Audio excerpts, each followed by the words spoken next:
Rreth orës 13:40 të ditës së premte, në Sarandë, në rrugën Butrinti, gjatë një konflikti për motive të dobta, dyshohet se një 17 vjeçar ka goditur me mjet prerëstik një tjetër të mitur.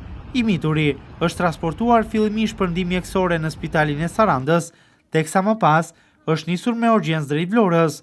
Babai të plagosurit rrëfen këtë të shtunë se konflikti ka nisur më herët, pikërisht në datën 22 mars, ku sipas tij djali i tij është goditur disa herë edhe më parë me lev nga të njëjtët persona.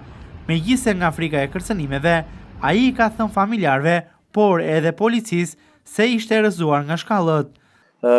Sheri ka ndodhur në datën 22 mars, e marrin djalin shokët të tij të çojnë në spital Sarandës, doktori i Sarandës merr pëlëcin, e pas një ore unë e marr vesh, më thonë është djali në pëlëci, vete atje e marrin djalin në pyetje, po djali nuk thot një gjë të vërtetën, se ata e kishin bërë personin e djalit. Të thuash të vërtetën ti në pëlëci ne të kemi vrarë motorën e dy burazerë se ketë shkolla Adem Shemes. E djali nuk më tha as mua të vërtetën, bashkëpunova me fëmijën, në pëlëci bashkëpunova, e kur vajta në shtëpi, djali më gënjeu, e mua e pëlëcin e gënjeu. Rash në shkalla se ata i bënin person. Njeri në ata e goditi me lev, e tjetri se ka kapur policia Sarandës dije, është brenda, a i goditi me thikë, me qytën e thikës. Djali është shtruar në spital të Sarandës, vete atje shikoj policin. Sipas babait, në 27 mars, djali i tij është sulmuar sërish nga të njëjtët agresor, duke u goditur kësaj here me thikë.